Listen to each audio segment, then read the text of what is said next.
Preethima. Hi. Welcome to comedy masters. Thank you. എന്താണെന്നറിയില്ല, പെൺകുട്ടികൾ വരുമ്പോൾ എനിക്കൊരു എനർജി വരും. എന്തൊക്കെയാ ചെയ്യാൻ പോകുന്നത്? ഞാൻ സ്പോട്ട് ഡബിംഗ് ആണ് ചെയ്യാൻ പോകുന്നത്. ഒരു കാര്യം കൂടെ ചോദിച്ചോട്ടെ, എല്ലാം ഫീമെയിൽ ക്യാരക്ടേഴ്സ് ആണോ ചെയ്യുന്നത്? അല്ല, ഒരാളുണ്ട്, വിനയ് ഫോർട്ടിന്റെ ശബ്ദവും കൂടി ചെയ്യുന്നു. ഓക്കെ, ബാക്കി ഫീമെയിൽ. എങ്ങോട്ടാ? ഞാൻ മാറില്ല അനുപേ, കാര്യം നീ തീരുമാനം പറഞ്ഞിട്ട് പോ. ഞാൻ മാറില്ല.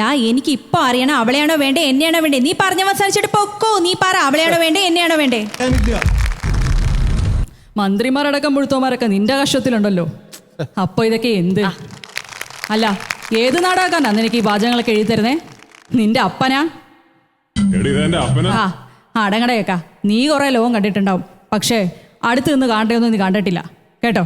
സർ, എന്നാലും വളരെ സൂപ്പർ ഹിറ്റ് ആയിട്ട് നന്നായിട്ട് ഓടിക്കൊണ്ടിരിക്കുന്ന ഒരു സിനിമ പെട്ടെന്ന് വീണ് പോകുക എന്ന് പറഞ്ഞാല് വളരെ നന്നായിട്ട് ഓടിക്കൊണ്ടിരിക്കുമ്പോ PT ഉഷ അടക്കം കാല് തെറ്റി മല നടച്ചു വീഴുന്നില്ല. നമുക്കൊന്നും ചെയ്യാൻ പറ്റില്ല. പക്ഷേ ഞാൻ സോളോ ഹീറോ ആയിട്ട് അഭിനയിച്ച കമ്പിളി പതിപ്പ് പടം സൂപ്പർ ഹിറ്റാണ്. அன்பாருங்க, அன்பு மட்டுமே கொடுங்க. ஆனா அதுதான் இந்த உலகத்துல ரொம்ப கம்மியான ஒரு விஷயம். ரொம்ப நெகட்டிவா இருக்கிற இந்த உலகத்துல நீங்க வந்து அந்த பாசிட்டிவிட்டி ஸ்ப்ரெட் பண்றதோ, நீங்க உங்களோட அன்பு கொடுக்கறதோ வந்து ரொம்ப மிகப்பெரிய விஷயமா இருக்கும்.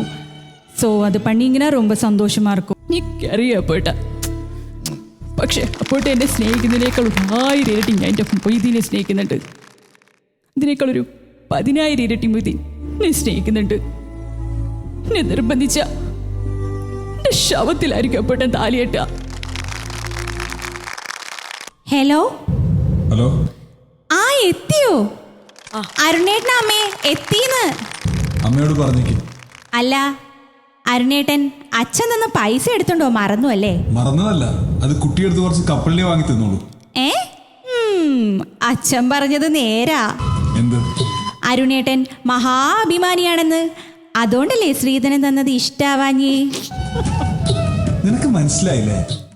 എന്റെ അരുണേട്ടനെ മനസ്സിലാക്കാൻ ഇനി വേറെ ആരാ ഉള്ളത്? അതാരേ? நானா உன்னை விழுந்து விழுந்து இங்க வச்சு ஆஸ்பத்திரிக்கெல்லாம் கூட்டு போய் நீ நல்லா இருக்கியான்னு டெய்லி சாமி கும்பிட்டு ஊருக்கு ஞாபகமான உட்காந்துக்கிற. ஆனா நீ உன் கரையில ஜனப்பக்க கூட வரல. നാനല്ലതാ ഉനക്ക് തെരിയും യാരുമേ. കുട്ടിയായിരിക്കുമ്പോൾ ഇങ്ങനൊരു കൈയടി കേൾക്കാൻ ഞാനും കൊതിച്ചിട്ടുണ്ട്. പക്ഷേ എൻ്റെ അച്ഛൻ എക്സ്പെക്ട് ചെയ്ത പോലെ എനിക്ക് എവിടെ എത്താനായില്ല. പേടിയും നിരാശയായിരുന്നു. എല്ലാത്തിനും ഫസ്റ്റ് കിട്ടിയില്ലെങ്കിൽ വഴക്ക് കേൾക്കുമ്പോൾ എന്നുള്ള പേടി, തോൽക്കാൻ എനിക്ക് അവകാശമില്ല എന്ന തിരിച്ചറിവിൽ നിന്ന് once again I realise that child is a father of the മാൻ.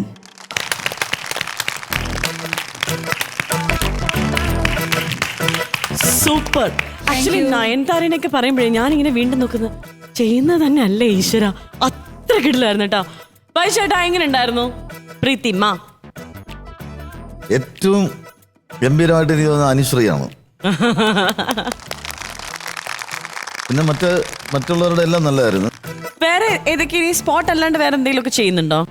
ഞാൻ ഫസ്റ്റ് മിമിക്രിയിൽ ആദ്യം പഠിക്കുന്ന ശബ്ദം എന്ന് വെച്ച് കഴിഞ്ഞാൽ വിക്രമാദിത്യനും വേതാളം എന്ന സീരിയലിലെ വിക്രമാദിത്യന്റെ ശബ്ദമാണ്. പാവം പത്മാവതി, അവളുടെ കഥ കഴിഞ്ഞു അല്ലേ മഹാരാജൻ? ദേ ഒരു കുമാരി കരഞ്ഞുകൊണ്ട് വരുന്നു. നമുക്ക് എന്താണ് തിരക്കാം മഹാരാജ?